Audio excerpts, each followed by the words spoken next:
Hi family, good morning. So நாங்கள் எல்லாருமே search கிளம்பியாச்சு. குட்டீஸ் எல்லாருக்கும் குட் மார்னிங் சொல்லுங்கள். நாங்கள் எல்லாருமே கிளம்பிட்டோம். அதுவும் இன்றைக்கி டைமுக்கு கிளம்பிட்டோம். நைட்டு 12:30 தான் வீட்டுக்கே வந்தோம். ஆனால் பை காட்ஸ் கிரேஸ் சீக்கிரமாக கிளம்பியாச்சு. இன்றைக்கி எல்லாருமே சர்ச் தான் போகிறோம். கிட்ஸ் சர்ச் கிடையாது, குட்டீஸ்க்கு மட்டும் தான் இன்றைக்கி கிட்ஸ் சர்ச்சு. அண்ட் இன்றைக்கி நம்ம கூட நம்ம ஃபேமிலியும் வராங்க. மை சிஸ்டர் அண்ட் எங்கள் அம்மா, என் சிஸ்டரோட ஹஸ்பண்ட் எல்லாருமே சர்ச் வருவாங்க. இன்றைக்கி ஸோ ஹாப்பி. நம்ம சர்ச்சுக்குள்ளே இருக்க போகிறோம். வர்ஷிப்பும் நம்மளால் பார்க்க முடியும், மெசேஜும் கவனிக்க முடியும்.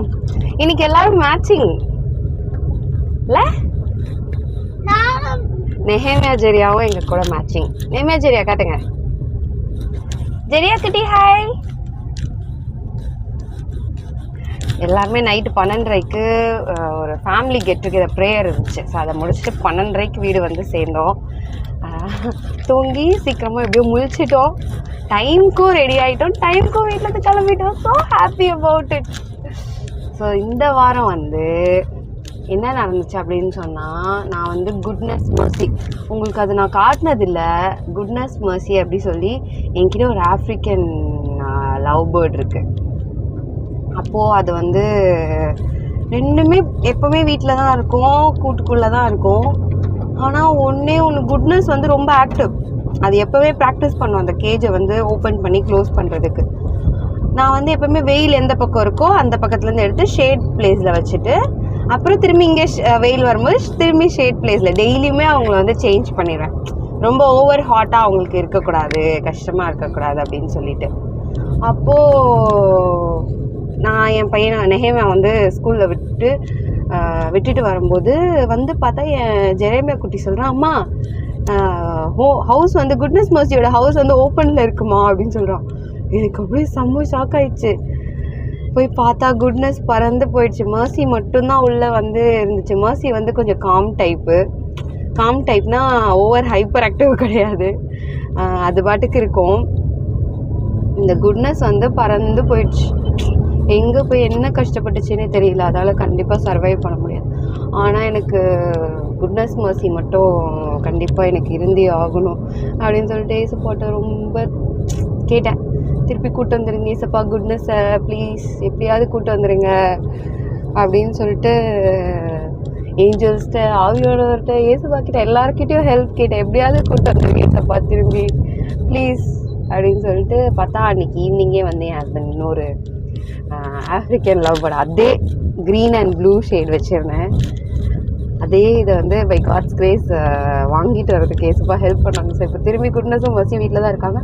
இனிமேட்டு கேர்ஃபுல்லாக இருக்கணும். கேஜை வந்து அந்த பக்கம் திருப்பி வைக்காமல் நான் வந்து இந்த பக்கம் திருப்பி வச்சிடணும், மாற்றிடவே கூடாது என்றைக்கும் தெரியாமல் கூட அப்படின்னு சொல்லிட்டு காஷியஸாக இப்போ வந்து பத்திரமா வச்சாச்சு. அவங்களுக்கு மார்னிங் சாப்பாடெலாம் போட்டுட்டு வந்துட்டோன்னா அவங்க வந்து இருந்துக்குவாங்க அவங்க பாட்டுக்கு. அப்படி இந்த வாரம் வந்து தொலைஞ்சு போன குட்னஸை வந்து ஏசப்பா திருப்பி கொடுத்தாங்க. ஸோ இப்போ குட்னஸும் மர்சியும் ஹாப்பி. ரெண்டு பேரும் 6:30 டான்னு சத்தம் போட ஆரம்பிச்சிருவாங்க மார்னிங்கே. அதெல்லாம் மிஸ் பண்ண 6 o'clock டான்னு சத்தம் போட ஆரம்பிச்சிருவாங்க. அலாரம் மாதிரி செம்மையாக இருக்கும். அது ஒரு நாளும் மாறவே மாறாது அந்த டைமிங் வந்து. அப்படியே எப்படியோ ஏசப்பா திருப்பி கொடுக்கலன்னா அவ்வளோதான், என்னால் அக்செப்டே பண்ணிக்க முடியாது அந்த சிச்சுவேஷன். ஏன்னா 7 years முன்னாடி நான் இதே ஆஃப்ரிக்கன் லவ் பேர்ட் சென்ட் கிறிஸ்டோபர்ஸ் காலேஜ்லேருந்து எனக்கு கிடச்சிது. ஒரு காக்கா வந்து ஒரு பேர்டை வந்து ஹர்ட் பண்ண பார்க்கும்போது அங்கேருந்து அண்ணா வந்து எடுத்து அவங்க வீட்டில் பத்திரமா அதை வச்சுக்கிட்டாங்க. அப்போ நான் சொன்னேன், அண்ணா நான் வந்து என் வீட்டுக்கு எடுத்துகிட்டு போயிடுறேன், நான் ஹாஸ்டல், ஸோ நான் என் வீட்டுக்கு எடுத்துகிட்டு போயிடுறேன்னா நீங்கள் ஒரு 3 days மட்டும் வச்சுக்கோங்க அப்படின்னு சொல்லிட்டு எங்கள் அப்பாவுக்கு ஃபோன் பண்ணிட்டு, அப்பா இந்த பேர்டை கொண்டு போயிடுங்க எப்படியாவது நம்ம வீட்டுக்கு அப்படின்னு சொல்லி அவங்க கேஜெல்லாம் எடுத்துகிட்டு வந்து வீட்டுக்கெல்லாம் எடுத்துகிட்டு போயிட்டாங்க. அது ரொம்ப ரொம்ப செல்லமாக எங்கள் வீட்டில் வந்து பழகிருச்சு. இப்போ நான் வந்து வீட்டை விட்டு வெளியே கிளம்புறேன்னா போகக்கூடாது. ப்ரீவியஸ் நைட்டே நம்ம நெக்ஸ்ட் டே ஸ்கூலுக்கு போகிறோன்னா ப்ரீவியஸ் டேவே சாரீலாம் நான் ரெடி பண்ணுவேன்னா, ப்ளீச் எடுக்கிறேன்னா அது என்ன நினைக்கும்னா நான் இப்போ வெளியே போகிறேன்னு சொல்லிட்டு என்னை செய்யவே விடாது. அப்படி நம்ம கூடவே நம்ம தட்டிலேயே சாப்பிடும், அழகாக சாப்பிடும். அவ்வளோ க்யூட்டு செம்ம. இப்போ நான் எந்த இப்போ வீட்டிலேருந்து நம்ம வெளியே இந்த கேட் வழியாக தான் வண்டியில் நான் ஸ்கூலுக்கு போகிறேன் அப்படின்னு சொன்னால் அங்கே வரைக்கும் வந்து நடந்து வந்து தேடும். அந்த மாதிரி ரொம்ப பிரெய்னி கிட் அது வந்து. அப்புறம் ஒரு நாள் நான் ஸ்கூல் போயிருக்கும்போது எங்கள் அம்மா அதை கவனிக்காமல் அது வந்து செத்து போச்சு தண்ணிக்குள்ளே விழுந்து. கிச்சன் சிங்க்குக்கு கீழே ஏதோ தண்ணி கொட்டிகிட்டு இருக்கும் போல், அவங்க பக்கெட் வச்சுருப்பாங்க, அந்த தண்ணிக்குள்ளே தெரியாமல் விழுந்து செத்து போயிடுச்சு. அது பேர் ஜெரேமியா. அதான் என் பையன் பேர் ஜெரேமியா. அவ்வளோ வருஷம் கழிச்சு அதே கலரில் வந்து மோசஸ் வந்து எனக்கு வாங்கி கொடுத்தாங்க. இந்த தடவை நாங்கள் வரும்போது அதை பேராகவே வாங்கிட்டோம். குட்னஸ் மர்சி அப்படி சொல்லிட்டு, ஏன் அவங்க மட்டும் சிங்கிளாக இருக்கணும் அப்படின்னு சொல்லிட்டு இவங்க வந்து அழகாக பேராக வாங்கி கொடுத்துட்டாங்க கண்டுபிடிச்சி. எனக்கு 7 years அப்புறம் ஏசப்பாவால் எப்படி இதை இப்படி திருப்பி தர முடியும்? 7 years 6-7 years ஆமாம், எப்படா ஏசப்பாவால் திருப்பி தர முடியும் அப்படின்னு சொல்லி எனக்கு ஒரே ஹாப்பி. 7 years கழிச்சு கிடச்சதை வந்து திருப்பி தொலைக்க முடியுமா? முடியாதுல்ல. அதுதான் எப்படியோ ஏசப்பாட்ட ஜோம் பண்ணி அதே மாதிரி திரும்பி கிடச்சிச்சு. காட்ஸ் கிரேஸ் தான். ஏன்னா இது வந்து ரேர் வெரைட்டி, எங்கேயுமே கிடைக்காது. நான் ஒரு நாள் 1ஆம் தேதி வந்து எங்கள் கூட 2 பேர் புதுசாக சர்ச்சுக்கு வந்திருக்காங்க. நல்லா அந்த குட்னஸ் மர்சி தான் சர்ச்சுக்கு வந்தது. அப்புறம் எப்படி மிஸ் பண்ணுறது? ஐயோ, ஏசப்பா வந்து நம்ம ஒன்று வேணும் இல்லை ஏசப்பா இல்லாமல் பாசிபிள் இல்லைன்னு சொல்லிட்டோன்னா ஏசப்பா வந்து அக்செப்ட் பண்ணிடுவாங்க. நம்மளை ஒன்று சொல்லுவேன். இன்னைக்கு வந்து நம்ம சர்ச் முடிச்சுட்டு அம்மா வீட்டுக்கு போயிட்டு என்ன பண்ண போகிறோன்னா, ஈவினிங் வந்து ஒரு சூப்பரான பிளேஸ் போகிறோம். படப்பை சர்ச் போகிறோம். ஏன்னா அங்கே வந்து அந்த ஒளி நாடகம், இந்த ஈஸ்டர் டைமில் வந்து அந்த க்ரூசிஃபிக்ஷன் சீன் வந்து அப்படியே இது பண்ணி காட்டுவாங்க. ஸோ போன வருஷம் வந்து நாங்கள் போனோம். எங்கே போனோம் டாடி ஞாபகம் இருக்கா? போன வருஷம் இதை நெஹெமியா காட்டுறதுக்கு evangelical church, praise evangelical church போனோம், ஜோஷுவா மாமா சர்ச்சுக்கு. இந்த வருஷம் வந்து படப்பை சர்ச் போகிறோம். அதனால ஸோ குட்டீஸ்க்கு வந்து அது அப்படி பார்க்கணும். ஆமா செல்லம், போன வருஷம் ஏஸ்போ என்னம்மா பண்ணாங்க நீ பாத்தியே?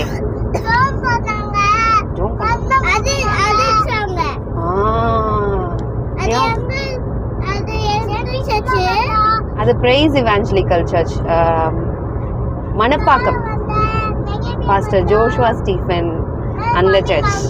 ஸோ அங்கே வந்து நடத்துனாங்க கிரவுண்டில். ஆமாம், எல்லாருமே போய் பார்த்தோம். ஸோ இந்த வருஷம் வந்து அந்த படப்பை சர்ச்சில் நடக்குது. ஸோ இவங்களை கண்டிப்பாக ஈவினிங் கூட்டிகிட்டு போய் காட்டணும் அப்படின்னு வச்சுருக்கேன்.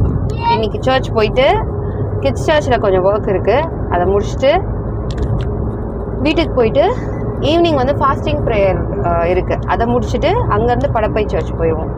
ஸோ இதான் பிளான். இன்னைக்கு வந்து இதை பண்ணிட்டோன்னா இன்னைக்கு டே வந்து ஃபுல்ஃபில் ஆகிடும். ஸோ இவங்களுக்கும் இந்த டைம் இதெல்லாம் காட்டுறதுக்கான ஒரு வாய்ப்பு. சர்ச்சுக்கு வந்தாச்சு.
One last time, உயர்வனே.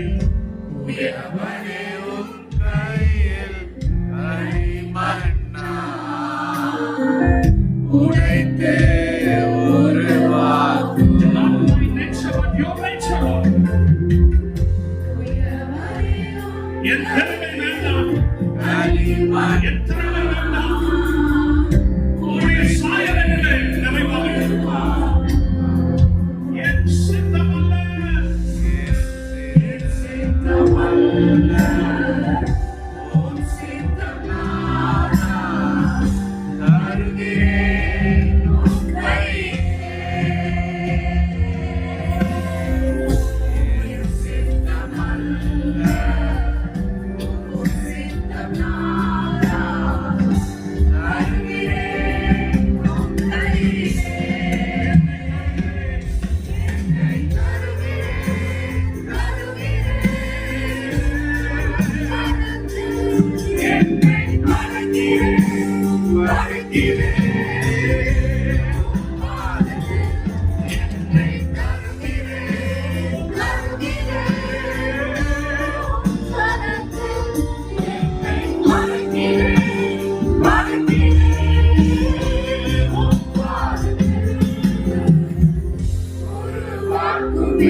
நேமேம்மா கிட்ஸ் இன்னைக்கு ட்ரெஸ் எல்லாம் எடுத்தாங்களா? ஆமா தாங்க. அடியம்மா பிள்ளை அப்ப கொயர்ல ஜாயின் பண்ண போதா? ஆமா. இரு இரு இரு. அப்புறம் இன்னைக்கு கிட்ஸ் சர்ச்ல என்ன ஸ்டோரி சொல்லி கொடுத்தாங்க? Joseph story. ஸ்கூலுக்குள்ள போட்டுட்டு அவங்க அப்பாலாம் புது கலர் ட்ரெஸ் கொடுத்தாங்க. அந்த ஸ்டோரி ஒரு வருஷம் அந்த வருஷம் எனக்கு தெரியல. அப்படியே அந்த ஸ்டோரி வரைக்கும் உனக்கு புரிஞ்சிருக்கா? Joseph story.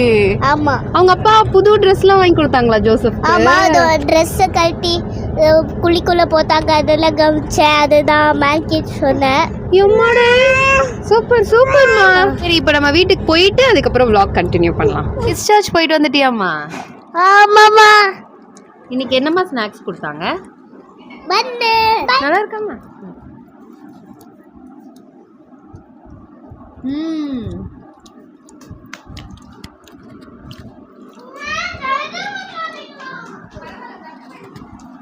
சூப்பர் சாஃப்ட் பன்ல உள்ள வந்து க்ரீம் வச்சுருக்காங்க, சாக்லேட் க்ரீம். ரொம்ப சூப்பராக இருக்குது, ஃப்ரெஷ்ஷாக இருக்குது. இப்போ நீங்களும் இப்போ நடக்க போகிற அற்புத பெருவிழாவை கண்டிப்பாக மிஸ் பண்ணாதீங்க. உங்கள் வாழ்க்கையில் அது ரொம்ப ரொம்ப பிரயோஜனமாக இருக்கும். இப்போ நம்ம சாப்பிட்டுட்டு ஈவினிங் வந்து நம்ம திரும்பி இந்த அற்புத பெருவிழாவோட ஃபாஸ்டிங் ப்ரேயர் போகிறோம். அதுக்கு போயிட்டு அதுக்கப்புறம் நம்ம அந்த படப்பை சர்ச் போகலாம். ஸோ என்னால் என்னென்ன கவர் பண்ண முடியுதோ அதெல்லாமே நான் உங்களுக்கு கவர் பண்ணி காட்டுறேன். நீங்களும் எல்லோரும் சர்ச் போயிட்டு வந்திருப்பீங்க இந்நேரத்துக்கு. ஸோ நீங்களும் ஆண்டவர் இன்றைக்கி என்ன வார்த்தை கொடுத்தாருங்கிறத நான் இன்னும் ஷேர் பண்ணல, அதை வேறு ஷேர் பண்ணோம். இன்றைக்கி நம்ம என்ன சர்ச்சில் வந்து கற்றுக்கிட்டோம், ஆண்டோட வார்த்தையிலேருந்து என்ன கற்றுக்கிட்டோம், உங்களுக்கு எதாவது ஞாபகம் இருக்கா? ஏசப்பா நம்மளை குறித்து சகலத்தையும் வந்து அவர் அறிந்திருக்கிறார். ஏசப்பா வந்து நம்மளை குறித்து சகலத்தையும் அவர் வந்து அறிந்திருக்கிறார். நம்மளோட ஒவ்வொரு விஷயத்தையும், நம்மளோட ஒவ்வொரு நோக்கத்தையும், எல்லாத்தையும் அவர் முன்கூட்டியே ஃபஸ்ட்லேருந்தே நம்மளுக்காக உருவாக்கி அது எந்த வழியில் கொண்டு போகணுமோ அந்த வழியில் கரெக்டாக ப்ராப்பராக கொண்டு போவாங்க. நம்ம எந்த பக்கம் இடர்னாலும் சரிஞ்சாலும் கடைசி வரைக்கும் ஏசப்பா நம்ம கூடவே இருப்பாங்க, முடிவு வரியந்தன். ரைட். ஸோ அதுக்கான வசனம் என்னன்னா 1 John 3:20. ஸோ அதில் என்ன சொல்லியிருக்கு அப்படின்னு சொன்னால், நம்முடைய இருதயமே நம்மை குற்றவாளிகளாக தீர்க்குமானால் தேவன் நம்முடைய இருதயத்திலும் பெரியவராய் இருந்து சகலத்தையும் அறிந்திருக்கிறார் அப்படின்னு சொல்லி பார்த்தோம். உண்மையாகவே இந்த வசனம் வந்து நம்ம ரொம்ப கில்ட்லேயே நிறையா, ஐயோ இந்த டெசிஷனை ஏன் நம்ம வாழ்க்கையில் எடுத்தோம், இந்த தப்பை பண்ணிட்டோமே, இது நிமித்தமாக நம்ம அப்படி செஞ்சு இப்படி கஷ்டப்பட்டுட்டு இருக்கோமே, இதை நம்ம செய்யாமல் இருந்திருக்கலாமே அப்படின்னு சொல்லி நம்ம இருதயம் வந்து நம்மளை வந்து ரொம்ப குற்றம் தீர்த்துட்டே இருக்கும் நிறைய நேரம். சின்ன சின்ன விஷயத்துலேருந்து பெரிய பெரிய விஷயம் வரைக்கும் அது நம்மளை குற்றம் தீர்த்துட்டே இருக்கும். ஆனால் ஆண்டவர் வந்து அதை காட்டிலும் பெரியவர். God knows it all. ஏன் நம்ம அதை பண்ணோம், எதுக்காக பண்ணோம், எப்படி பண்ணோம், what was reason behind, what was your situation அப்படிங்கிறது வந்து ஆண்டவருக்கு எல்லாமே தெரியும் அப்படின்னு சொல்லி பார்த்தோம். வாட் our heart doesn't know about us is less. நம்மளோட இருதயம் வந்து நம்மளை பற்றி அறிஞ்சிருக்கிற காரியம் வந்து கம்மி. ஆனால் ஆண்டவர் வந்து நம்மளை பற்றி அதிகமாக தெரிஞ்சு வச்சிருக்கிறாரு அப்படின்றதுதான் உண்மை. நம்மளோட இருதயம் நமக்கு மேக்ஸிமம் என்ன சொல்லிடும், நம்ம நல்லது பண்ணோம் இல்லை கெட்டது பண்ணோம், நல்லவன் கெட்டவன், இதை தாண்டி ஒன்றும் சொல்லாது. ஆனால் ஆண்டு வந்து அதை தாண்டிலும் நம்மளை பற்றி அதிகமாக தெரிஞ்சு வச்சிருக்கிறவர் அப்படின்னு பார்த்தோம். அதே மாதிரி இப்போ ஒரு பெரிய மனுஷங்க வந்து ஒரு சண்டேல என்ன சொல்லுவாங்கன்னா, சரி சரி விடு, எல்லாமே எனக்கு தெரியும், இதை பற்றி இதுக்கு மேலே பேச வேணாம் அப்படின்ட்டு ஒரு பெரியவங்க வந்து சண்டேல சொல்லுவாங்கல்ல. அதே மாதிரி இப்போ நம்ம வந்து இசப்பா நான் இப்படி பண்ணிட்டேன், நம்ம இருதயம் வந்து நம்ம குற்றம் தீர்த்துட்டே இருக்கோம்ல, இது தப்பு, நான் இப்படி பண்ணேன், இதனால பண்ணேன், அப்படி பண்ணேன் அப்படின்னும் போது எஸ் பண்ண சரி சரி விடு, எனக்கு எல்லாமே தெரியும் அப்படின்னு சொல்ற தேவன் நம்மளோட தேவன் அப்படின்னு சொல்லி பார்த்தோம். ஜெரேமியா 17:19. எல்லாவற்றை பார்க்கிலும் இருதயமே திருக்குள்ளதும் மகா கேடுள்ளதுமாய் இருக்கிறது, அதை அறியத்தக்கவன் யார்? ஸோ நம்மளோட இருதயம் வந்து மகா கேடுள்ளதானது அப்படின்னு சொல்லி நம்ம பார்த்தோம். we will get the right answer only in his presence. நிறைய நேரம் எல்லா கேள்விக்கான பதிலும் நம்ம இருதயத்திலே கிடைச்சிருமான்னு கேட்டால் கிடையாது. கேள்விக்கான சரியான பதில் ஆண்டரோட பிரசன்னத்தில் மட்டும்தான் நமக்கு கிடைக்கும், அவரோட வார்த்தையின் மூலமாக மட்டும்தான் கிடைக்கும் அப்படின்னு சொல்லி நம்ம பார்த்தோம். ஆண்டர் வந்து நம்மளை எப்போ நம்ம பாவிகளா இருக்கும் போதே நம்மளை நேசிச்சாரு. நம்ம பாவிகளா இருக்கும் போதே நமக்காக தன் ஜீவனை கொடுத்து நம்மளை வந்து மீட்டாரு அப்படின்னு சொல்லி பார்த்தோம். அப்புறம் சாத்தான் வந்து நிறைய நேரம் இப்போ நம்ம தப்பு பண்ணிட்டோம்னா அவன் தான் நம்மளை தப்பு பண்ண வைக்கிறவன். ஓகேவா? கொஞ்சம் ஒரு சின்ன லூப் ஹோல் ஏதாவது கொடுத்தா நம்ம வந்து இடறிடுறோம். அப்போ அவன் என்னவா வந்துடுறான், ஒரு சிச்சுவேஷனா வந்துடுறான். லைக், ஓ நீ இது பண்ணு, இதை இப்படி யூஸ் பண்ணிக்கோ அப்படின்னு சொல்லி ஒரு ட்ரெஸ்ல டிஃப்ரெண்ட் கைண்ட்ஸ் ஆஃப் காஸ்டியூம்ஸ்ல வருவான் அப்படின்னு சொல்லி அதை கெட்டப்ல நம்ம அந்த தப்பை பண்ணிட்டோம்னு வச்சுக்கோங்களேன். நெக்ஸ்ட் என்ன ட்ரெஸ் போட்டு வருவான்னா ஜட்ஜோட ட்ரெஸ் போட்டு வருவான் அப்படின்னு சொல்லி பார்த்தோம். அவன் வந்து இதை நீ இப்படி பண்ணியிருக்கவே கூடாது, ஏன் இதை பண்ணதுனால ஆண்டவனை நேசிக்கவே மாட்டாரு, நீ எவ்வளோ பெரிய பாவி தெரியுமா அப்படின்னு சொல்லி நிறைய நேரம் அப்படி நம்மளை பண்ணுவான் அப்படின்னு சொல்லி பார்த்தோம். ஆனால் ஆண்டவர் வந்து நேற்றும் இன்றும் என்றும் மாறாத தேவனா இருக்கிறார். For ever he will never change அப்படின்றத பார்த்தோம். ஆண்டவர் வந்து அந்த மாதிரி கெட்டப் சேஞ்ச் பண்ணி பண்றவர் கிடையாது அப்படின்னு சொல்லி பார்த்தோம். அப்புறம் ரோமர் 5:8 அதுதான் ஆண்டோட கிருபை வந்து எல்லாவற்றை காட்டிலும், நம்மளோட பாவத்தை காட்டிலும், நம்மளோட வீக்னஸை காட்டிலும், நம்மளோட சிச்சுவேஷன்ஸை காட்டிலும், எல்லாத்த காட்டிலும் அவரோட கிருபை வந்து ரொம்ப பெருசு. நம்ம எவ்வளோ பேடா இருந்தோமோ அந்த டைம்லயே ஆண்டவர் வந்து நம்மளை நேசிச்சிருந்திருக்கிறாரு அப்படின்னு சொல்லி பார்த்தோம். எவ்வளோ ரொம்ப ஆழமான பாவமா இருந்தாலும் அதை காட்டிலும் அவரோட அன்பு வந்து இன்னும் ஆழமானது அப்படின்னு சொல்லி பார்த்தோம். எபிரேயர் 4:16 நம்ம வந்து ஆண்டோட சமூகத்துக்கு எப்படி வரணும் அப்படின்னு சொல்லி பார்த்தோம். ஒரு சுச்சுவேஷன் இருக்கும் நம்ம லைஃப்ல, இதுக்கப்புறம் நம்ம வாழ தகுதி இல்லை, நம்மளால வாழ முடியாது, வாழ்றதுக்கு லாய்க்கே கிடையாது, தலை குனிஞ்சே தான் வாழணும் அப்படின்னு ஒரு சுச்சுவேஷன் நம்மளோட வாழ்க்கையில வரும் தெரியுமா? நம்ம எல்லாருமே அதை கடந்து போயிருப்போம். அதை கடந்து போகாம எந்த மனுஷனுமே இருக்க மாட்டாங்க. ஸோ அப்படி இருக்கிற சுச்சுவேஷன்ல நம்ம வந்து என்ன பண்ணோம் அப்படின்னு சொன்னா, அப்பந்தான் நம்ம அவரோட பிரசன்னத்துக்கு போல்டா வரணும் அப்படின்னு சொல்லி ஆண்டவர் நம்மளை அழைக்கிறாரு. Come boldly to his presence. அதுதான் சரியான நேரமா. நம்ம அவ்வளோ கஷ்டத்தோட அவ்வளோ தலகுனிவோட நம்ம இருக்கிற டைம் தான் ரைட் டைம். எதுக்குன்னா அவரோட சமூகத்துக்கு வந்து நம்ம ரொம்ப போல்டா வர்றதுக்கு. அதுவும் அதே மாதிரி ஆண்டு வந்து நீ இப்படி மாறிட்டு வா, அப்படி மாறிட்டு வான்னு வரல. அழுக்கா இருக்கியா, நீ அப்படியே வா. ரொம்ப பேடா இருக்கியா, நீ அப்படியே வா அப்படின்னு சொல்லிதான் கூப்பிடுறாரு. இப்போ ஒரு குழந்தை வந்து ப்ராக்ரஸ் ரிப்போர்ட் வந்து நல்ல மார்க் இல்லை, ஆனா பேரண்ட்ஸ்ட சைன் வாங்கணும் அப்படின்னு சொன்னா என்ன பண்ணுவாங்க, நல்லா ட்ரெஸ்அப் பண்ணிட்டு அன்னைக்குதான் நல்லா தலைக்கெல்லாம் எண்ணெய் தேய்ச்சிட்டு லைக் டிவி பார்க்காம வீடெல்லாம் நீட் பண்ணி அப்பா அம்மாக்கு பிடிச்ச விஷயங்கள்லாம் பண்ணிட்டு அப்படி பண்ணி என்ன பண்ணுவாங்க, பேரண்ட்ஸ் வந்து ப்ராக்ரஸ் ரிப்போர்ட்ல சைன் பண்ண வைப்போம். ஸோ நம்ம வந்து நம்மளுக்கு ஒரு தயவு தேவைப்படுது, நமக்கு ஒரு காரியம் நம்ம பேரண்ட்ஸ்ல தேவைப்படுதுன்னா நம்மளை வந்து சேஞ்ச் பண்ணிட்டு தான் நம்ம போய் அந்த காரியத்தை வந்து அவங்க கிட்ட எடுத்துட்டு போறோம். ஆனால் ஆண்டவர் வந்து அப்படி எதிர்பார்க்கல. கம் ஆஸ் யூ ஆர், நீ எப்படியா இருக்கிறியோ நீ அப்படியே வா அப்படின்னு சொல்லி ஆண்டவர் நம்மளை சொல்றாரு. அதே மாதிரி சாத்தான் வந்து நம்மளுக்கு நிறைய டேக்லைன்ஸ் வச்சிருப்பான். நீ பாவி, நீ வீக்கு, உனக்கு இதெல்லாம் வராது, நீ பேடு, நீ ரொம்ப மோசமானவன், நீ வந்து திருடன், கள்ளன், பொய்க்காரன் அப்படின்னு சொல்லி என்னென்னமோ சொல்லுவான். ஆனா ஏசப்பா வந்து நம்மள யூ ஆர் மை பிலவட் அப்படின்னு சொல்றாரு. அப்புறம் இப்போ ஒரு குழந்தை வந்து நம்ம எவ்வளவுதான் ஸ்பிரிச்சுவலா வளர்த்தாலும் அந்த குழந்தை வந்து ஒண்ணு திருடுது, இல்ல ஏதோ பொய் சொல்லிடும், எப்படினாலும் அதை பண்ணவே முடியாது. அவங்க கிட்ட வந்து அதை நம்மளால சரி பண்ண முடியாது. சரியாகும், பட் சின்ன குழந்தைன்னு பார்க்கும்போது டெஃபினெட்லி தே வில். இப்போ ஒரு வீட்டுக்கு போகுதுன்னா அந்த ஃப்ரெண்டோட பொருளையோ எதையோ ஒன்று தூக்கிட்டு வந்துருவாங்க. அப்போ அப்பா அம்மாவா நம்ம என்ன பண்ணோம்னா அந்த பொருள் அந்த குழந்தைக்கு பிடிக்குதுங்கிறதுக்காக அந்த பொருளை திருப்பி கொடுத்துட்டு நம்ம பிள்ளைக்கு அதை விட பெஸ்டானதான் நம்ம வாங்கி கொடுப்போம். நம்ம பிள்ளைக்கு பிடிக்குது, நம்மளால நம்ம குழந்தைக்கு நம்ம அதை வாங்கி கொடுக்கணும் அப்படின்னு நினைக்கும் போது அதே மாதிரிதான் ஏசப்பா அப்படின்னு சொல்லும்போது உண்மையிலே that was so nice to hear. ஏசப்பா வந்து எனக்கு இன்னைக்கு பேரண்டிங் ஆக்சுவலி தேவைப்பட்ட ஒரு விஷயம் கூட இது வந்து. ஸோ நம்ம வந்து நம்ம பிள்ளைக்கு அது பிடிச்சிருக்கு அப்படின்னு சொன்னா அதை விட இப்போ அந்த குழந்தை ஆசைப்பட்டதை விட பெஸ்டா செம்மையா வாங்கி தர்றதுதான் பேரண்ட்ஸோட மென்டாலிட்டி. ஏசப்பாவும் அதே மாதிரிதான்.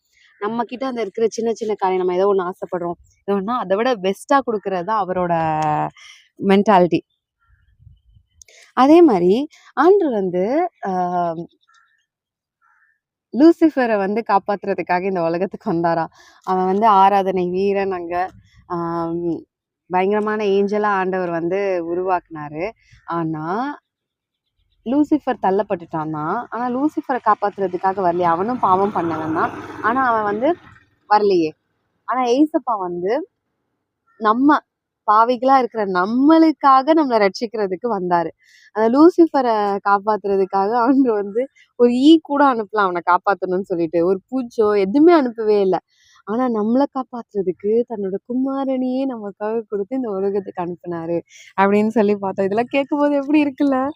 அதே மாதிரி பரலோகம் அப்படி பார்க்கும்போது சாத்தான் வந்து நம்மளை வந்து அடுத்த தடவை கில்ட் ஃபீலிங்ல தள்ளும்போது, இப்படிப்பட்டவன் அப்படிப்பட்டவன் சொல்லி நம்மள ரொம்ப கில்ட் ஃபீலிங்ல தள்ளும்போது நம்ம என்ன யோசிக்கணும் அப்படின்னு சொன்னா, பரலோகத்துல எந்த சோதனையும் இல்லை, எந்த பிரச்சனையும் கிடையாது. ஆனா அங்கேயே லூசிஃபரால தாக்கு பிடிக்க முடியல, பாவம் பண்ணிட்டான். ஆனா நம்ம இந்த உலகத்துல இவ்ளோ பாவம் நிறைஞ்ச உலகத்துல இவ்ளோ ஸ்ட்ரகிள் பண்ணி ஆண்டருக்கு சாட்சியா வாழணும்னு நினைக்கிற நம்மளை எப்படி ஆண்டவர் வந்து கைவிடுவாரு அப்படின்னு சொல்லி பார்த்தோம். அங்கேயே எந்த பிரச்சனையும் இல்லாத அந்த பரலோகத்திலேயே அவனால இருக்க முடியல. சோதனை இல்ல, பாவம் இல்ல. ஆனா அவன் வந்து தள்ளப்பட்டுட்டான் பாவம் பண்ணி. ஆனா நம்ம வந்து இங்க அவ்ளோ ஸ்ட்ரகிள் பண்ணி பரிசுத்தத்துக்கு நேரா நம்ம வாழணும்னு சொல்லிட்டு அவ்ளோ போல்டா நம்ம வந்து ஒரு ஸ்டெப் எடுக்கிறோம். ஆண்டவர் வந்து நம்மளை எப்படி கைவிடுவாரு? நம்மளோட ரட்சிப்பை காத்துக்கொள்ளணும் நம்ம அவ்வளோ எஃபர்ட் போட்டுட்டு இருக்கோம் அப்படின்னு பார்த்தோம். நிறைய டைம் இது நான் யோசிச்சிருக்கேன். எனக்கு என்னதான் பிரச்சனைன்னு எனக்கே தெரியாது. சில நேரம் ரொம்ப ஒரு மாதிரி இருக்கும். அப்போ ஆண்டவர் வந்து எனக்கு ஒரு நாள் சொன்னாரு, உனக்கு என்ன பிரச்சனை உனக்கு வேணா தெரியாம இருக்கலாம். I know you better then you அப்படின்ற மாதிரி ஆண்டவர் வந்து எனக்கு சொல்லுவாரு. உன்னை வந்து எனக்கு உன்னை விட எனக்கு நல்லா தெரியும். So God knows me better than me அப்படின்றது தான் ஒரு ஹானஸ்ட் ட்ரூத் அப்படின்னு பார்த்தோம். அப்புறம் இன்னைக்கு முக்கியமான இதுவே என்னன்னா, சகலத்தையும் அறிந்திருக்கிறீர் அப்படின்றது தான் அந்த ஜான் 1 நம்ம பார்த்தோம்ல. அதே மாதிரி ஜான் 21:17 இப்போ லாஸ்டா ஒரு பர்சனை வச்சு நம்ம எக்ஸாம்பிள் பார்ப்போம், பேதுரு பத்தி. ஸோ பேதுரு வந்து சேவல் கோவம்ல வந்து ஆண்ட 3 தடவை மறுதளிச்சிருப்பாரு. எவ்ரிடே சேவல் கூவும். யோசிச்சு பாருங்க, அந்த சேவல் கூவுற நேரம்லாம் தான் பண்ண பாவம் தான் அவருக்கு ஞாபகம் வந்திருக்கும். அவர் அப்படி 3 தடவை மறுதளிச்சு சேவல் கூவுன பிறகு ஏசப்பாவோட முகத்தை வேற அவர் பார்ப்பார். ஏசப்பா பேதுருவை பார்ப்பாங்க, பேதுருவும் ஏசப்பாவை பார்ப்பார். அப்போ எவ்ரிடே சேவல் கூவும். அப்போ எவ்வளோ கில்ட்டியா இருந்திருக்கும்ல. சாத்தான் அவர் எவ்வளோ கில்ட்ல தள்ளியிருப்பான்ல பேதுருவை. அப்போ பேதுருக்கு எவ்வளோ கஷ்டமா, எவ்ரிடே ஒரு அலாரம் மாதிரி நம்ம பண்ண தப்பு வந்து அலாரம் மாதிரி நமக்கு டெய்லியும் அந்த டைமுக்கு நமக்கு ஞாபகம் வந்துட்டே இருக்கும்ல. அப்படி இருக்கும்போது பேதுரு வந்து மறுதளிச்சிட்டாரு. அதுக்கப்புறம் என்ன பண்றாங்க, ஷிப்பிங் எல்லாருமே வந்து ஃபிஷ் பிடிக்கிறது, மீன் பிடிக்கிறதுக்கு பேதுரு போறேன்னு சொன்னோடனே தான் ஃப்ரெண்ட்ஸும் போயிடுறாங்க. போயிட்டு வரும்போது அவங்க நைட் ஃபுல்லா மீன் கிடைக்கல. அப்படியே கரைக்கு வந்துட்டு இருக்காங்க. அப்போ ஏசப்பா வந்து ஷோர்ல இருக்காங்க. ஆனா அவங்களுக்கு அப்போ வந்து அது ஏசப்பான்னு தெரியாது, உயிர் தெளிந்த தேவன்றது அவங்களுக்கு தெரியாது. அப்போ என்ன அப்படின்னும் போது ஆண்டவர் வந்து மீன் எதா இருக்குன்னா, இல்ல ஒன்றும் இல்லை அப்படின்னும் போது வலையை வந்து அந்த பக்கம் போடுங்க அப்படின்னு சொல்லுவாரு. அப்போ இவங்க அந்த பக்கம் போடும்போது ஏராளமான மீன் கிடைச்சிரும். ஆனா ஆண்டவர் வந்து இங்க கரையில வந்து மீன் பொரிச்சு சாப்பாடு ரெடியா வச்சிருப்பாரு. ஆண்டவர் வந்து பேதுருவை பார்த்து, நீ என்ன அன்னைக்கு மறுதளிச்சல்ல, நீ வந்து என்ன அந்த மாதிரிலாம் சொல்லிட்டல, என்ன சபிச்சல்ல, இப்படி என்னை ஏமாத்திட்டல, செய்ய மாட்டேன்னு சொன்னேன், ஆனா நீ செஞ்சுட்டல அப்படின்னு சொல்லி ஆண்டவர் கேட்கல. ஆண்டவர் வந்து பேதுருவை பார்த்து, என்னை நேசிக்கிறாயா, என்னை நேசிக்கிறாயா, என்னை நேசிக்கிறாயா அப்படின்னு சொல்லிதான் ஆண்டவர் வந்து கேட்கிறாரு. பேதுரு வந்து 2 தடவை நல்லா சொல்றாரு, ஆமா ஆண்டவரே நான் உங்களை நேசிக்கிறேன் அப்படின்னு சொல்லிட்டு. 3ஆவது தடவை, தேவரீரே அதைய அறிவீர், சகலத்தையும் அறிவீர் அப்படின்னு சொல்லி பேதுரு சொல்லிடுறாரு. ஸோ இந்த 2 வேர்ஸும் அப்படிதான் கனெக்ட் ஆச்சு. Like that was so nice. சகலத்தையும் அறிகிற தேவன் நம்ம சும்மா வாசித்துட்டு போயிடுறோம். ஆனா பேதுரு என்ன டிஃபிகல்ட் சுச்சுவேஷன்ல அப்படி மறுதளிச்சாரு, என்ன மாதிரியான ஒரு டைம்ல அதை மறுதளிச்சாரு அப்படின்னு சொல்லிட்டு ஆண்டருக்கு மட்டும்தான் தெரியும். மற்றவங்க எல்லாரும் அவரை குறை சொல்லிக்கலாம். இது நானே ஒரு வீடியோவா போட்டிருப்பேன். பேதுரு அன்னைக்கு அப்படி பண்ணல அப்படின்னு சொன்னா அன்னைக்கு பேதுருவோட உயிரே போயிருக்கலாம். சபையை வந்து அவர் மேல கட்டியிருக்க முடியாது. ஏகப்பட்ட திங். ஸோ காட் வந்து அப்படிதான் ஒருத்தரை ஃபர்கிவ் பண்ணுவாங்க. Other possibility. அவன் அவன் ஏன் என்ன மறுதளிச்சிட்டான், என்ன போய் மறுதளிச்சிட்டான் அப்படின்னு நினைக்க மாட்டார். அவன் ஏன் மறுதளிச்சிருப்பான், அவனுக்கு ஒருவேளை இப்படி நெருக்கம் வந்திருக்கலாம், அவனுக்கு இப்படி ஒரு பிரச்சனை இருந்திருக்கலாம் அப்படின்னு சொல்லிதான் ஆண்டவர் வந்து நினைப்பாரு. சங்கீதம் 61:2, என் இருதயம் தொய்யும் போது பூமியின் கடையாந்திரத்திலிருந்து உம்மை நோக்கி கூப்பிடுவேன், எனக்கு எட்டாத உயரமான கன்மலையில் என்னை கொண்டு போய் விடும். அதே மாதிரி ரோமர் 8:1, ஆனபடினால் கிறிஸ்து இயேசுவுக்குட்பட்டவர்களாயிருந்து மாம்சத்தின்படி நடவாமல் ஆவியின்படியே நடக்கிறவர்களுக்கு ஆக்கினை தீர்ப்பில்லை. ஸோ நம்ம இந்த மாதிரி இதெல்லாம் இருக்கும்போது நம்ம மாம்சம் சொல்றதை கேட்டு நம்ம வந்து ஆக்ட் பண்ணக்கூடாது. ஆவியானவர் நம்மளை வழி நடத்துற விதத்துல தான் நம்ம போகணும். ஏசப்பா என்னை குறித்து என்ன சொல்றாங்க, ஏசப்பா என்னை பற்றி என்ன நினைக்கிறாங்கன்றது தான் முக்கியம். நம்மளோட மாம்சம் இருதயம் நம்மளை என்ன குற்றம் தீர்க்குதுங்கிறது முக்கியம் கிடையாது. அவர் நம்மளை பிள்ளைன்னு சொல்கிறாரு, என் பிரியவேன்னு சொல்கிறாரு, அப்படி தான் சொல்கிறாரு. ஸோ அவருக்கு வந்து எல்லாமே தெரியும். நம்ம ஏன் இதை பண்ணுறோம், இந்த முடிவு ஏன் எடுக்கிறோம், இதை எதுக்காக இப்படி பண்ணோம், யாருக்காக எடுத்தோம், எது பயந்து எது நிமித்தமாக செஞ்சோம், எல்லாமே தெரியும். சகலத்தையும் அறிந்திருக்கிற தேவன். அப்போ அந்த சகலத்தையும் அறிந்திருக்கிற தேவனை பற்றி தான் இன்னைக்கு நம்ம பார்த்தோம். ஸோ இப்போ நெக்ஸ்ட் வந்து இப்போ டைம் ஆயிடுச்சு, ஃபாஸ்டிங் ப்ரேயர் போகணும். அற்புத பெருவேளாவோடது அதை முடிச்சுட்டு என்ன பண்ணுறோன்னு பார்க்கலாம். ஸோ இதுதான் அற்புத பெருவிழாவோட பேம்ப்ளெட்ஸ். ஸோ நம்ம பார்க்குறவங்களுக்குலாம் நம்ம கொடுக்கலாம். யார் யாரெல்லாம் அந்த ப்ரேயருக்கு வரணும்னு நினைக்கிறோமோ நம்ம இதை ஜூம் பண்ணிட்டு கொடுத்தோம்னா கண்டிப்பாக அவங்க எல்லாருமே ப்ரேயருக்கு வருவாங்கல்ல. ஸோ அதுக்காக இன்னைக்கு கொஞ்சம் பேம்ப்ளெட்ஸும் இருக்குது. நம்ம பார்க்குறவங்க எல்லாருக்கும் இங்கெல்லாம் இந்த ஏரியாவிலேருந்து வரவங்களுக்குலாம் ஈஸி. இப்போ நான் எங்கேருந்து பேசுகிறேன்னா மப்பேடில் இருக்கேன். நான் ஜயன் இன்டர்நேஷ்னல் ஸ்கூல் பேக் சைடில் இருக்கேன். ஸோ அங்கேருந்து தான் நான் வந்து ரெக்கார்ட் பண்ணுறது. ஸோ இவங்களுக்குலாம் ரொம்ப ரொம்ப சுலபம் இங்கேருந்து வர்றது. உங்கள் ஏரியாலையும் நீங்கள் பார்த்துருப்பீங்க, எல்லாருமே பேனர்ஸ் போஸ்டர்ஸ் எல்லாருமே பார்த்துருப்பீங்க. ஸோ கண்டிப்பாக April 4 and 5 கண்டிப்பாக வரணும். ஈஸ்டர் நான் நல்லா சாப்பிட்டு தூங்க போகிறேன் அப்படிலாம் சொல்லக்கூடாது. தூங்கி முடிச்சு எல்லோரும் கிரவுண்டுக்கு வந்துடுங்க. ஏசப்பா அன்றைக்கி வரப்போகிறேன், நான் அன்றைக்கி தான் உங்களெல்லாம் கூப்பிட்டு வரப்போகிறேன்னு சொன்னால் வரமாட்டேன்னு சொல்ல மாட்டோம்ல. அப்போ கண்டிப்பாக நம்ம எல்லாரும் அங்கே வந்துடணும். ஓகேவா, மறந்துடாதீங்க. இப்போ நாங்கள் எல்லாரும் நல்லா சாப்பிட்டு இவங்க எல்லாரும் கொஞ்சம் ரெஸ்ட் எடுத்தாங்க. நாங்கள் இப்போ வந்து ஃபாஸ்டிங் ப்ரேயர், அந்த அற்புத பெருவிழாவோட ஃபாஸ்டிங் ப்ரேயர் போயிட்டு இருக்கோம். நான் அந்த கிரவுண்ட் காட்ட போறேன் இன்னைக்கு உங்களுக்கு. ஸோ தட் நீங்க எல்லாரும் வரும்போது உங்களுக்கு வந்து அது செம்ம ஹாப்பியா இருக்கும் அது பாக்குறதுக்கு. அது எவ்வளோ ரெடி பண்ணியிருக்காங்க தெரியுமா, அந்த கிரவுண்ட் வந்து எவ்வளோ மெனக்கிடுதல். உங்க ஒவ்வொருத்தருக்காக அதுல அவ்வளோ எஃபர்ட் போட்டு அதுல ஒர்க் பண்றாங்க, அதுல ஜெபம் பண்ணிட்டு இருக்காங்க. ஸோ இப்போ நான் உங்களுக்கு காட்டுறேன் அந்த இடத்த.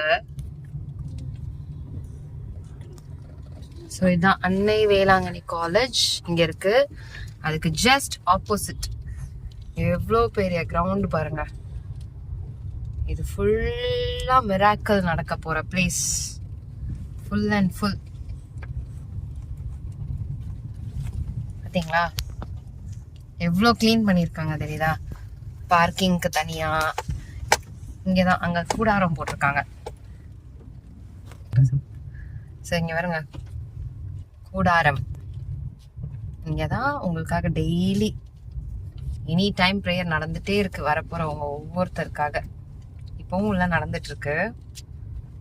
ஸோ நம்ம எல்லாரும் இதை முடிச்சுட்டு அதுக்கப்புறம் கிளம்பலாம்.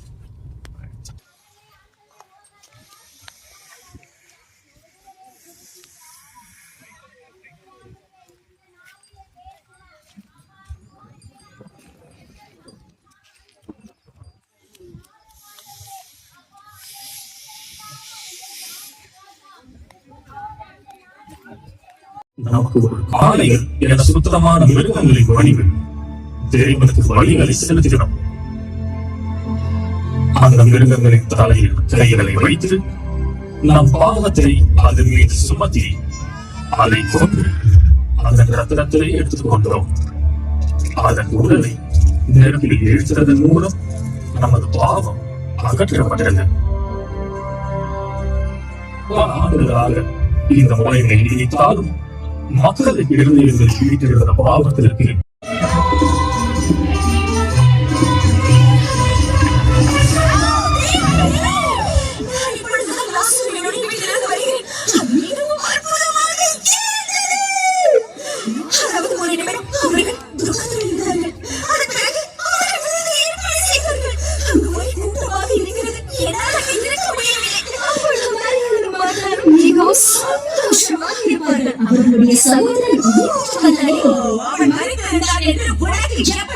இந்த வழியாக நன்றி நன்றி நன்றி நன்றி நன்றி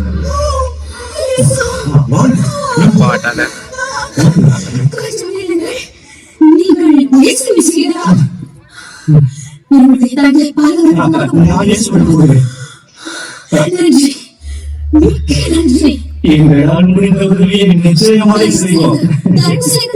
கண்டிப்பாக நன்றி செய்வேன்.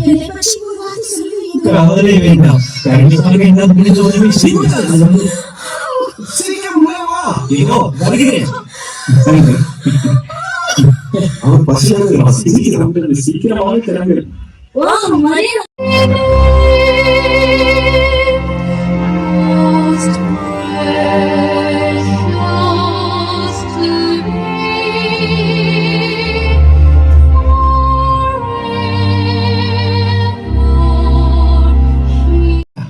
சாப்பிடு.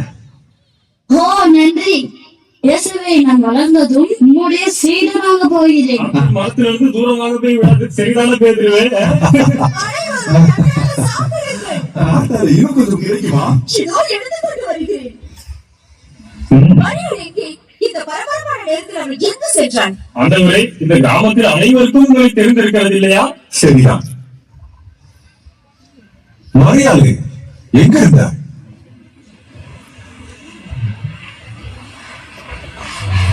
மரியாதை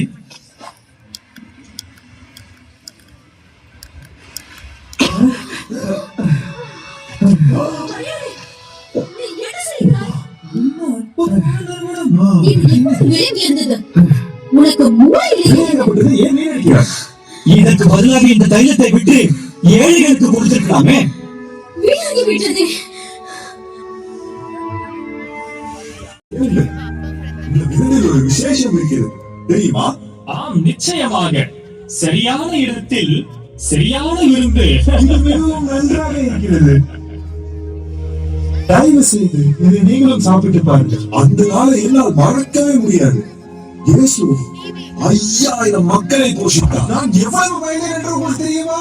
எப்படியும் மீனையும் அப்பத்தையும் வைத்திருந்த அந்த சிறுவனை நான் கண்டுபிடித்தேன்.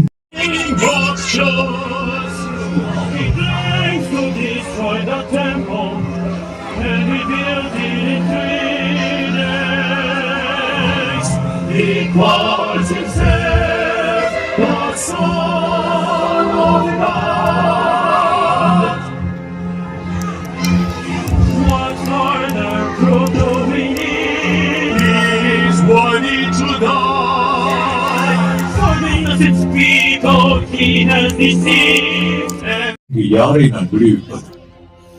உங்களுக்காக அங்கு நிற்கின்ற இந்த பரவாசை விடுவிப்பதோ, இல்லையில் இந்த யூத ராஜாவை நான் விடுவிப்பதா?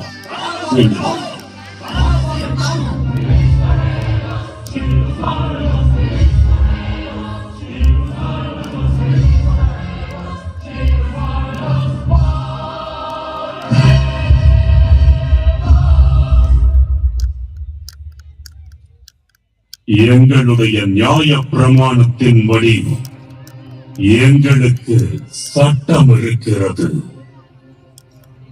இவன் சாக வேண்டும்.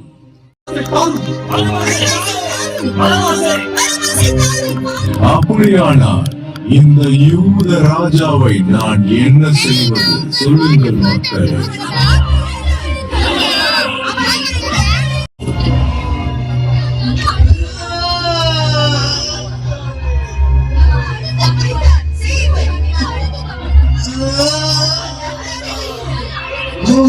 ராஜாவே, தயவு செய்து இந்த நேரத்தை மன்னியுங்கள்.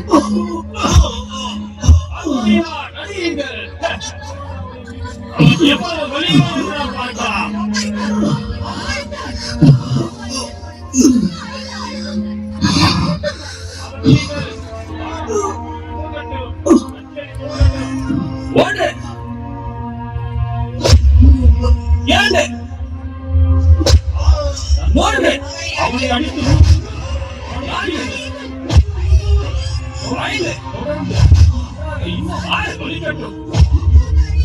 ஏழு 8 9 10 11 14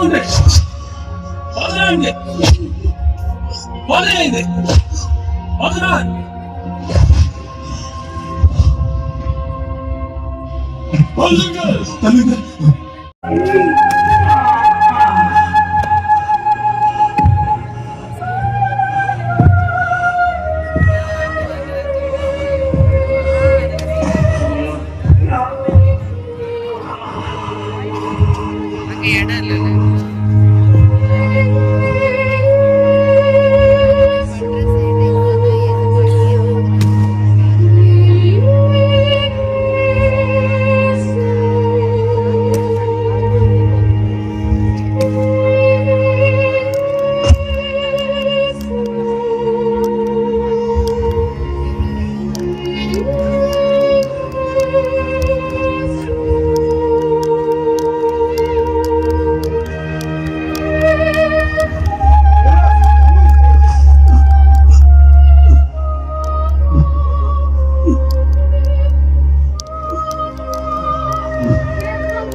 இயேசுவை சிலுவை அறைந்த போது